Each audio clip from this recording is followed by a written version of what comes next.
Hello Batcho, welcome to everyone to my YouTube channel. My channel name is BM Physics. Today I want to talk about the new and interesting topic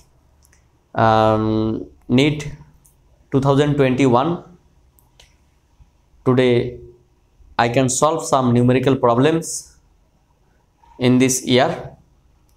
I hope my all pyari Batcho should be okay. তো যাই হোক আশা করি তোমরা প্রত্যেকেই ভালো আছো তোমাদের সুস্থতা কামনা করি এবং আজকে আমরা যেই 2021 সালে নিট এর দ্বিতীয় পর্বের কিছু প্রশ্ন উত্তর আলোচনা করব চলো শুরু করা যাক কথা না বাড়িয়ে আমাদের যে প্রথম কোশ্চেন এখানে আছে মানে আমাদের এই সিরিজের 7 নম্বর কোশ্চেন বা লেকচার 2 এর first question match column 1 and column 2 and choose the correct match from the given choice এখানে কলাম এ তে কিছু ইনফরমেশন দেওয়া আছে আর কলাম 2 তে তাদের কিছু ম্যাথমেটিক্যাল রিলেশন দেওয়া আছে এই ইনফরমেশন ভার্সেস ম্যাথমেটিক্যাল রিলেশনের যে কারেক্ট অপশন সেই correct option A B C D এখানে চারটি দেওয়া রয়েছে 1 2 3 4 করে দেওয়া আছে তাদের মধ্যে কোন অপশনটা কারেক্ট হবে সেটা আমাদের এখানে বের করতে হবে ঠিক আছে তাহলে এখানে আমাদের যে বিষয়টা দাঁড়ালো সেটা হচ্ছে তোমার প্রথমে কি বলছে root mean square speed of gas মানে গ্যাসের গড় বর্গবেগের বর্গমূলের মান সলিউশন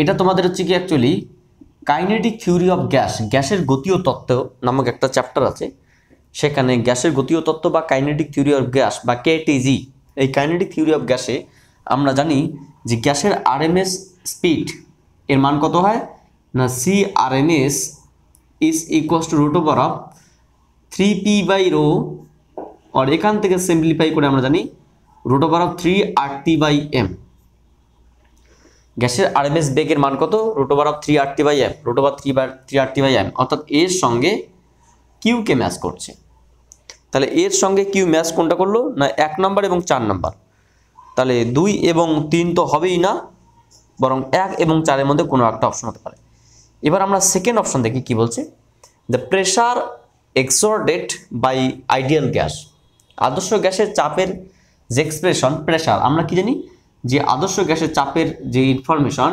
সেটা কি হবে যে চাপের রাশিমালা হয় এক্সপ্রেশন হয় P equals to 1/3 small m capital N C square by L cube বা পাত্রের আয়তন যদি আমরা এল কিউব না বলে ভি বলি তাহলে 1/3 mn C square by V এটা কি বলতো যে কোনো একটা আদর্শ গ্যাসের চাপের রাশিমালা এখানে গ্যাসের প্রতিটি কণার ভর স্মল m মোট কণার সংখ্যা ক্যাপিটাল N এবং গ্যাস তথা পাত্রের আয়তন ভি তাহলে আমরা বলতে পারি যে 1/3 small m capital M by V into C square এখানে n বাই ভি মানে প্রতি একক আয়তনে গ্যাসের সংখ্যা বা নাম্বার ডেনসিটি এটাকে স্মল n দিয়ে লেখা হয় স্মল n এখানে বেগ কত আরএমএস বেগ স্কয়ার এখানে দেখবে তোমাদের ভি স্কয়ার আছে ভি সি স্কয়ার না করে এখানে সি এর জায়গায় কি না ভি গড় বর্গবেগের বর্গমূল গড় বর্গ বেগ তাই এটা তোমার হচ্ছে গিয়ে চাপের এক্সপ্রেশন হবে 1/3 mn সি স্কয়ারের জায়গায় ভি এখানে সি এর পরিবর্তে ভি প্রাইম আর small capital N by capital V এটাকে আমরা বলবো স্মল n এমনিতে আমরা কি জানি যে প্রেসারের equation 1/3 mn C square by V তাহলে সেক্ষেত্রে কি আসলো যে প্রেসারের equation the pressure exerted by ideal gas P equals to this তাহলে বি কাকে অপশন টেন্ড করছে বিপি তাহলে এখানে হবে না তাহলে আমরা এখান থেকে সিদ্ধান্তে আসতেই পারি যে 1 নাম্বারটা এখানে কারেক্ট আনসার তাছাড়াও আমরা বলতে পারি average kinetic energy of 1 mole of gas 1 molecule 1 মোল গ্যাসের গড় average kinetic energy of 1 molecule 1 মলিকিউলের যে গড় শক্তি কত গড় গতিশক্তি হচ্ছে তোমার হচ্ছে কি যেটা আমরা বলতে পারি এনার্জি ইকুইপার্টিশন ল 3/2 কেভিটি যেখানে কেভিটি হচ্ছে তোমার বোল্টজম্যান কনস্ট্যান্ট যেটা কি 1 মোল যে কোনো গ্যাসের মানে গড় গতিশক্তি কত হয় না 3/2 কেভিটি বা গড় গতিশক্তি total internal energy of 1 mole of diatomic গ্যাসের ক্ষেত্রে কি হয় টোটাল ইন্টারনাল এনার্জি তোমার হচ্ছে গিয়ে তোমার internal energy U equals to 5/2 into RT। ঠিক আছে, টোটাল ইন্টারনাল এনার্জি এটা হয়। তাহলে আমরা কি বলতে পারি যে না সি এর সঙ্গে তোমার হচ্ছে কি এস অপশন এবং ডি এর সঙ্গে আর অপশন, তো এই অপশনগুলো কারেক্ট হবে। So option 1 is the correct answer. ঠিক একই রকমভাবে আমরা দ্বিতীয় কোশ্চেন কি বলছে, E force F, acceleration capital A and time T are chosen as the fundamental physical quantities, find the dimensions of energy. তাহলে ওরা বলছে যদি বল এফ, ত্বরণ ক্যাপিটালে এবং সময় ক্যাপিটাল টি, এদেরকে প্রাথমিক রাশি হিসেবে কল্পনা করা হয়। আমরা জানি প্রাথমিক রাশি কারা? প্রাথমিক রাশি সাধারণত 7খানা আছে না, দৈর্ঘ্য, ভর, সময়, লেন্থ, মাস, টাইম। পদার্থের পরিমাণ বা পদার্থের পরিমাণের যে মোল, যেটাকে আমরা মোল বলি, অ্যামাউন্ট অফ সাবস্ট্যান্সেস। তারপরে কি লিউমিনাস ইন্টেন্সিটি, দীপন প্রাবল্য, ইলেকট্রিক্যাল কারেন্ট বা কারেন্ট ইলেকট্রিসিটি, তড়িৎ প্রবাহ মাত্রা, অ্যান্ড টেম্পারেচার বা তাপমাত্রা। এই যে 7খানা বিষয়, দৈর্ঘ্য, ভর, সময়, প্রবাহ মাত্রা, তাপমাত্রা, লুমিনাস ইন্টেন্সিটি অ্যান্ড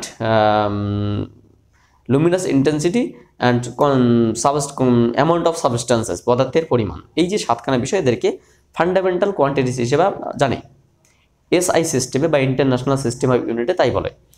কিন্তু ওরা বলে দিয়েছে যদি তুমি, ওগুলো তো আছে ঠিক আছে, এখানে ফোর্স, অ্যাক্সিলারেশন এবং টিকে ফান্ডামেন্টাল কোয়ান্টিটি হিসেবে তুমি কল্পনা করে এনার্জির ডাইমেনশন কোনটা হবে। দেখো এখানে FAT দিয়েই এক্সপ্রেশনগুলো করা আছে। খুব সিম্পল বিষয়, এগুলো খুব সহজ ম্যাথামেটিক্স। হ্যাঁ, ট্রিক্সগুলো জানলে খুব সহজ, না জানলে তোমাকে ক্যালকুলেশন করে দেখতে হবে যে এদের কোন মাত্রাটা এনার্জির মাত্রাকে নির্দেশ করে। এনার্জি মানে mL²⁻²। তো অত কিছু নয়, আমরা খুব সিম্পলভাবে দেখব যে এনার্জি থেকে আমরা তো ই বলছি, যে এনার্জি যদি আমরা বলি ই এখানে কি বলছি যে E proportional to force to the power A, acceleration A to the power B and time T to the power C কে নির্দেশ করে।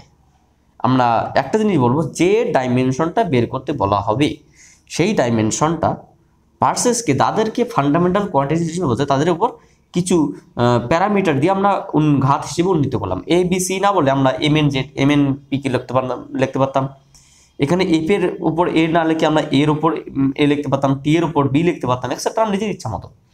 মানে এরকম করে আমরা একটা অপারেট করতে পারি। সো আমরা বলতে পারি যে E is equals to K into F to the power A to the power B and T to the power C, যেখানে কি কে একটা ইউনিটলেস ডাইমেনশনলেস কনস্ট্যান্ট। তাহলে এনার্জি ডাইমেনশন কি বলতো? এনার্জি ডাইমেনশন আমরা বলতে পারি এখান থেকে না, এনার্জি ডাইমেনশন তোমার হচ্ছে কি mL² to the power -2, K dimensionless 1, F means mL to the power -2 তার whole to the power A, acceleration means L to the power LT -2 তার whole to the power B and T to the power C, T means T। তাহলে এখান থেকে আমরা কি লিখতে পারি না, এখান থেকে আমরা লিখতে পারি m to the power A, L to the power A plus B and T to the power -2A -2B plus C, mL² to the power -2। এখানে যদি আমরা কম্পেয়ার করি কি লিখতে পারি, m এর সঙ্গে m কে আমরা কম্পেয়ার করে লিখতে পারি যে m equals to m to the power A, that means A is equals to 1। again আমরা কি করতে পারি যে না L to the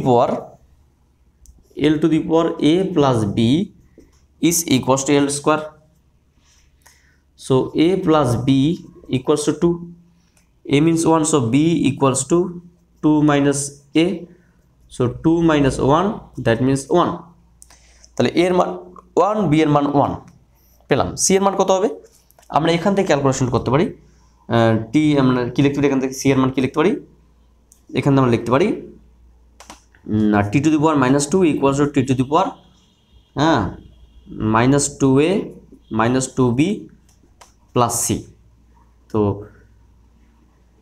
-2A -2B plus C equals to -2, so C equals to -2 plus 2A plus 2B, -2 into 2 into 1 plus 2 into 1 তাহলে কত বলো তো, এটা কাটলো, তাহলে সি এর মান 2। তাহলে এ এর মান কত 1, বি এর মান 1, সি এর মান 2, 1 1 2। So option number D is the correct answer. A to the power A 1 মানে এ মানে 1, এ টু দি পাওয়ার এ মানে 1, আর সে তোমার হচ্ছে গিয়ে টি টু দি পাওয়ার সি মানে 2। তাহলে আমরা কি দেখলাম যে মাত্রাটা অ্যাকচুয়ালি কী হবে, তুমি এখানে চেক করে দেখো এফ এ টি এর মাত্রাগুলো বসিয়ে দেখো, আলটিমেটলি তুমি এই মানটাই পাবে যে না কাইনেটিক এনার্জি, সরি এনার্জির যে ডাইমেনশন সেটাই পাবে, M L square to the power -2 পাবে। তো যাই হোক, পরবর্তী কোশ্চেন আমরা যেগুলো পাবো সেগুলো হলো, আচ্ছা পরবর্তী কোশ্চেন 9 নম্বর এবং 10 নম্বর, খুব সহজ কোশ্চেন, আমরা এগুলো একটু আলোচনা করব। এখানে 9 নম্বর কোশ্চেনে যেটা বলা আছে, the velocity of a small ball of mass M and density D. কোনো একটা ছোট্ট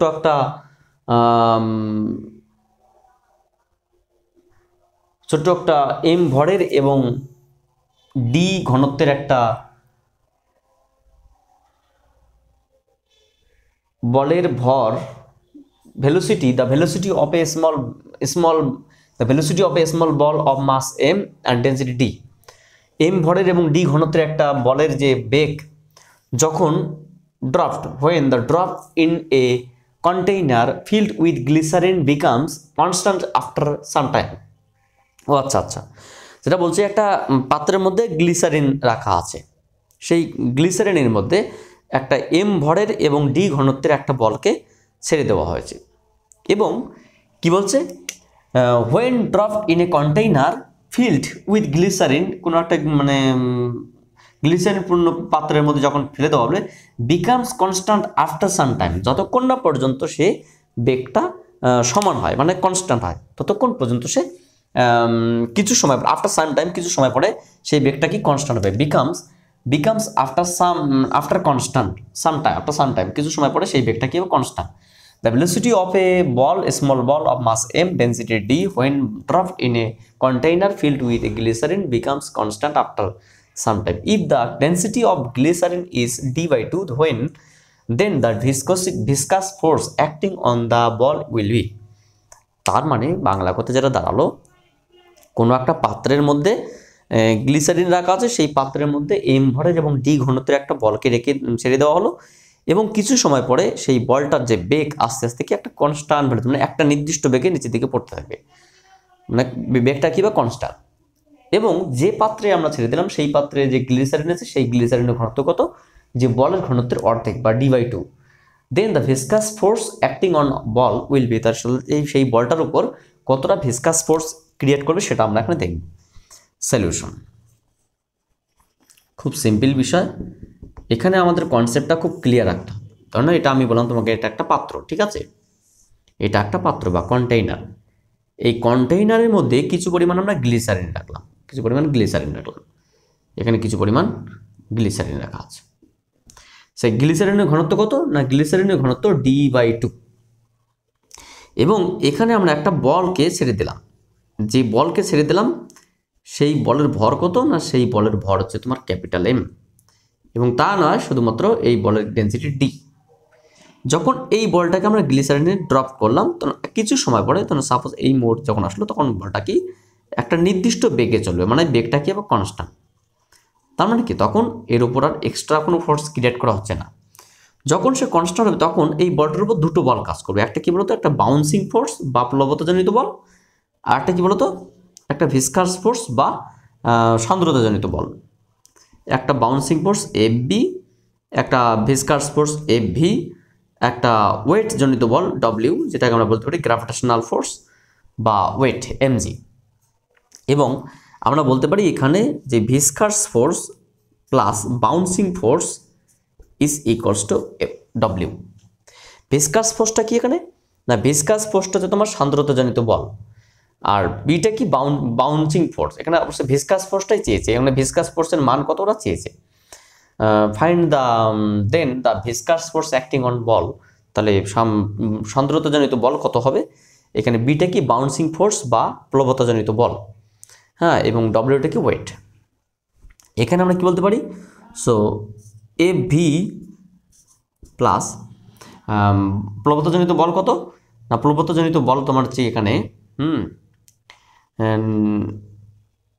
mg, এখানে m ভরের বস্তুকে g ত্বরণে, সরি এখানে প্রলতজনিত বল ঊর্ধ্বমুখী বল কত হবে না, ঊর্ধ্বমুখী যেটা বল হবে তোমার এখানে এখানে প্রথমত ডব্লিউটা কত, এখানে আমরা একটা একটা পার্ট বের করি আগে। এখানে where W is equals to mg, যেখানে নাকি m সমান কি আমরা কি জানি, বলের ভর যদি তোমার হচ্ছে m হয়, বলের আয়তন যদি v হয় এবং বলের ডেন্সিটি d হয়, তাহলে আমরা কি বলতে পারি, so d is equals to m by v, that means m is equals to vd, বা আমরা বলতে পারি যে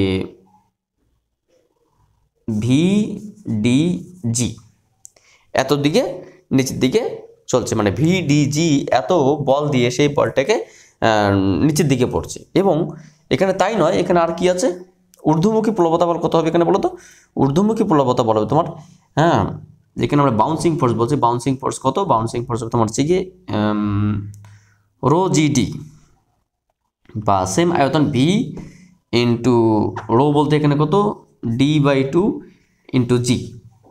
তাহলে আমরা বলতে পারি সো এখানে A V is equals to W minus F B, that means W means V DG minus এখানে তোমার হচ্ছে গিয়ে V DG by two, that means V DG by two, বা ভি ইন্টু ডি, এটা means M G by two. তার মানে কি এটাকে আমরা বলতে পারি ভিসকাস ফোর্স কত, এখানে ভিসকাস ফোর্স কাজ করবে তোমার হচ্ছে কি mg/2, so option number 3 is the correct answer. ঠিক আছে। For a plane electromagnetic waves propagating in x direction, when one of the following combination gives the correct possible directions for electric magnetic field E and magnetic field B respectively, মানে বলছে একটা সমতলীয় তড়িৎচুম্বকীয় তরঙ্গ যেটা কিনা x অক্ষ বরাবর যাচ্ছে, তাহলে নিচের কোন কম্বিনেশনটা হলে সেই সমতলীয় তড়িৎচুম্বকীয় তরঙ্গটা x অক্ষ বরাবর যাবে। বলছে for a plane electromagnetic waves propagating in x direction, একটা সমতলীয় তড়িৎচুম্বকীয় তরঙ্গ x অক্ষ বরাবর যাচ্ছে, which one of the following combination, নিচের কোন অপশনটা gives the correct possible directions for electric field E and magnetic field B respectively. So electric field B এবং ম্যাগনেটিক ফিল্ড, এটা যদি ইলেকট্রিক ফিল্ড এবং ম্যাগনেটিক ফিল্ড হয়, তাহলে এদের জন্য যে তড়িৎচুম্বকীয় তরঙ্গের সৃষ্টি হবে, সেই তড়িৎচুম্বকীয় তরঙ্গের এখানকার কোন অপশনটা x অক্ষ বরাবর সমতলীয় তড়িৎচুম্বককে নির্দেশ করবে। এখানে একটা বিষয় শোনো, সাপোজ আমি এটার নাম বললাম ই ভেক্টর, এটার নাম বি ভেক্টর, তাহলে এটা তোমার হচ্ছে কি, এটা ইলেকট্রিক ফিল্ড ভেক্টর এবং এটা ম্যাগনেটিক ফিল্ড ভেক্টর। আমরা খুব ভালো করেই জানি সলিউশন করতে গিয়ে আমরা যে দেখব এখানে যে তড়িৎচুম্বকীয় তরঙ্গ যেটাকে আমরা বলছি সি ভেক্টর বা ভি ভেক্টর, সেই ভি ভেক্টরটা কি হবে, সেই ভি ভেক্টরটা হবে electric field vector and magnetic field ভেক্টরের cross product, that means perpendicular direction. এবার আমরা আরও একটা জিনিস জানি যে A vector cross A vector সমান 0 হয়। কেন? কারণ সমান ভেক্টর মধ্যবর্তী কোণ 0 ডিগ্রি হয় বা 0 ডিগ্রি হয়, তাহলে আমরা জানি A cross B, that means A B sine theta, থিটার মান 0 ডিগ্রি হলে ক্রস, অর্থাৎ বাংলা কথা সেম ভেক্টর ক্রস প্রোডাক্ট 0। তাহলে সেই হিসেবে ইলেকট্রিক ফিল্ড এটা এন্ড ম্যাগনেটিক ফিল্ড এই পার্টটা হবে না, এখানে electric field and magnetic field same, কারণ এটা ই এবং বি দেখো সেম ভেক্টর, নাম জাস্ট ই বি, বাট এরা সেম ভেক্টর হওয়ার জন্য এদের মধ্যবর্তী অ্যাঙ্গেল কত 0 ডিগ্রি। অর্থাৎ এদের ক্রস প্রোডাক্ট কখনোই তোমার হচ্ছে গিয়ে কোনো নিউ ভেক্টর সৃষ্টি করবে না, বা নিউ ভেক্টর সৃষ্টি না করে সেটা এক্স ডিরেকশন তো হবেই না। তাহলে হয় 1 নম্বর হবে না 4 নম্বর হবে, এবং সেটা এক্স অক্ষ বরাবর হবে। সেটা আমি এই দুটোকে আমি ক্রস প্রোডাক্ট ই ক্রস বি করে যদি আমি দেখি, এটা ই এটা বি, এটা ই এটা বি, যদি আমি ক্রস করে দেখি যেটা এক্স অক্ষকে সাপোর্ট করবে সেটাই তোমার মানে অ্যান্সার হবে। সাপোজ এখানে যেটা অপশন হবে, অপশন নম্বর 4 হবে, আমি চেক করে দেখাচ্ছি।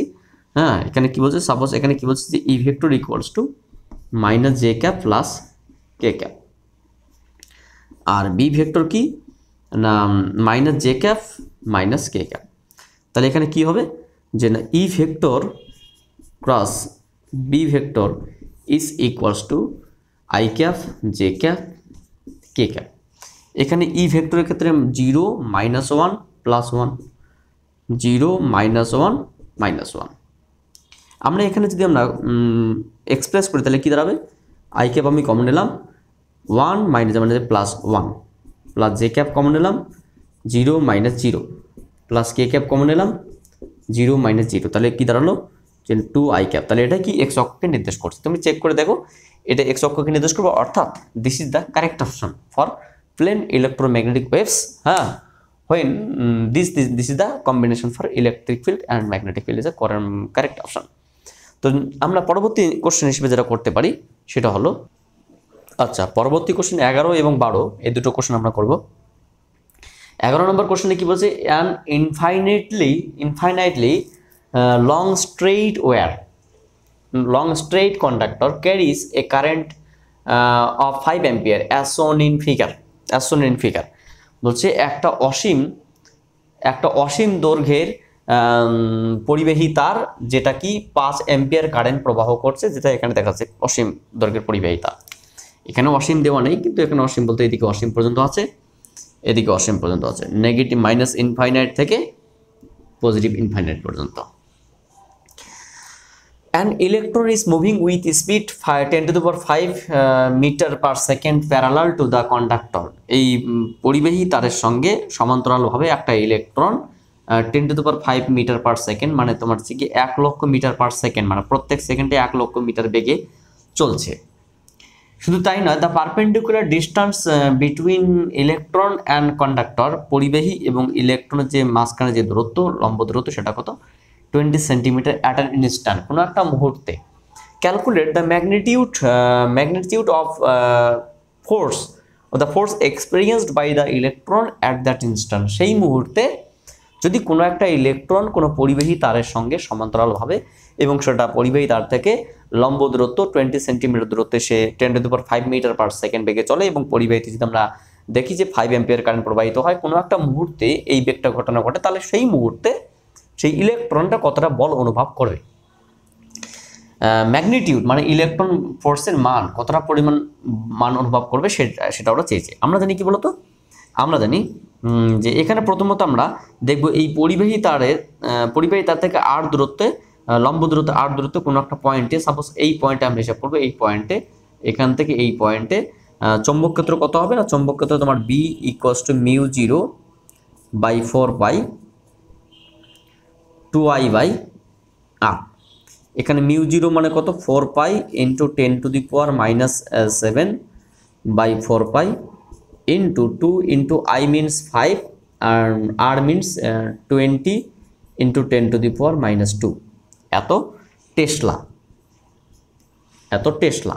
তাহলে এখানে 4π কেটে গেল। হ্যাঁ, তাহলে এখানে যেটা থাকলো তোমার হচ্ছে গিয়ে, হ্যাঁ তোমার হচ্ছে 2 into 10, that means 5 into 10⁻⁻7 -6 10⁻�6 Tesla. এত পরিমাণ চৌম্বক বল এখানে অনুভব করবে ইলেকট্রনটি, চৌম্বক ক্ষেত্র অনুভব, অর্থাৎ কোনো পরিবাহী তা থেকে আর দূরত্বে 20 সেন্টিমিটার দূরত্বে কোনো একটা পয়েন্টে চৌম্বক ক্ষেত্র করবে কত না 5 × 10⁻⁶ টেসলা। তাহলে এই ইলেকট্রন যতটা পরিমাণ বল অনুভব করে সেই বলটার মান কত, যে ম্যাগনেটিক ফোর্স হবে তোমার হচ্ছে কি F = Q × V × B, এবং এটা আমরা খুব ভালো করে জানি যে না QVB sin θ, QVB sin θ এখানে মান হিসাব করছি আমরা। তাহলে এখানে sin θ এর মান কত হবে, যেহেতু তোমার হচ্ছে কি বেগ, ইলেকট্রনের বেগ ম্যাগনেটিক ফিল্ডের সঙ্গে পারপেন্ডিকুলার ভাবে রয়েছে, তাহলে আমরা বলতে পারি এখানে মধ্যবর্তী অ্যাঙ্গেল 90 ডিগ্রি। তাহলে সেক্ষেত্রে আমরা বলতে পারি যে না এখানে এই Q বলতে ইলেকট্রনের চার্জ 1.6 10⁻⁻19, V বলতে 10⁻⁻5, হ্যাঁ, আর B বলতে কত 5 10⁻⁻6 sin 90 ডিগ্রি মিনস 1। তাহলে এটা কত আসলো 580 মানে 8.0 × 10⁻, কত আসলো তোমার হচ্ছে গিয়ে 10⁻5, তাহলে কত -20, তাহলে 8 × 10⁻⁻20 নিউটন। তাহলে ইলেকট্রনটা কতটা বল অনুভব করবে, যে না 8 × 10⁻⁻20 Newton. This is the correct answer. আচ্ছা, a body is executing simple harmonic motion with frequency n, the frequency of its potential energy is। বলছে কোনো একটা বস্তু যদি সরল দৈর্ঘ্যে মানে কম্পিত হয়, সরল দৈর্ঘ্য মানে যে পথে যায় সে পথে ফিরে আসে, তাহলে সেই সরল দৈর্ঘ্য সম্পন্ন কণার যদি কম্পাঙ্ক n হয় তাহলে তার স্থিতিশক্তির কম্পাঙ্ক কত হবে? The frequency of its potential energy is, কোনটা হবে? অ্যাকচুয়ালি 2n হবে। কি করে আসে আমরা জানি, সলিউশন যদি আমরা করি এখানে, let us consider the displacement of a simple harmonic motional particle. Let us consider the displacement of let us consider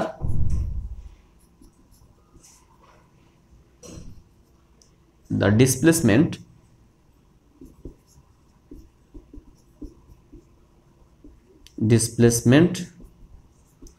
of a HSM particle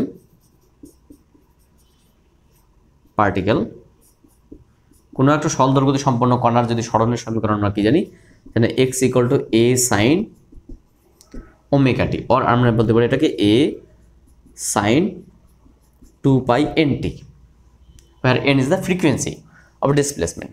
So the potential energy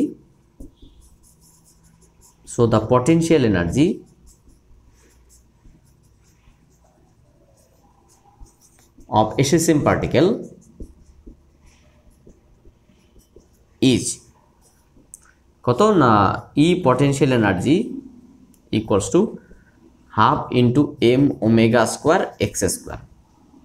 সেক্ষেত্রে আমরা কি করতে পারি, so E potential energy equals to half into m omega square, a square মানে কত, a sin 2 pi nt তার whole square. তাহলে কি লিখতে পারি এখানে, half of m omega square a square sin square 2 pi nt। এক কাজ করে 2 দিয়ে এখানে গুণ করা যাক আর 2 দিয়ে ভাগ করা যাক, তাহলে কি দাঁড়ালো, যে 1/4 m omega square a square into 1 minus cosine 4 pi nt, অর্থাৎ 1/2 into m omega square a square into half into 1 minus cosine 2 pi into 20. So the frequency of potential energy is equals to 2 times of n. So this is the correct answer. তো যাই হোক, তোমরা এই পর্যন্ত দেখো, আমরা পরবর্তী লেকচারে আরও কিছু কোশ্চেন নিয়ে আসবো। মানে এখনও পর্যন্ত আমাদের এই সিরিজ কমপ্লিট হয়নি। আমরা 2021 সালে যে নিটে যতগুলো প্রশ্ন আছে সমস্ত প্রশ্ন উইথ এক্সপ্লেইন, উইথ যতটুকু আমরা পারবো তোমাদের এগুলো তুলে ধরার চেষ্টা করব। তোমরা আমার ভিডিওগুলোকে বেশি বেশি করে শেয়ার করো এবং তোমরা প্রত্যেকেই সাবস্ক্রাইব করো। So thank you for watching my video and wait for my next class.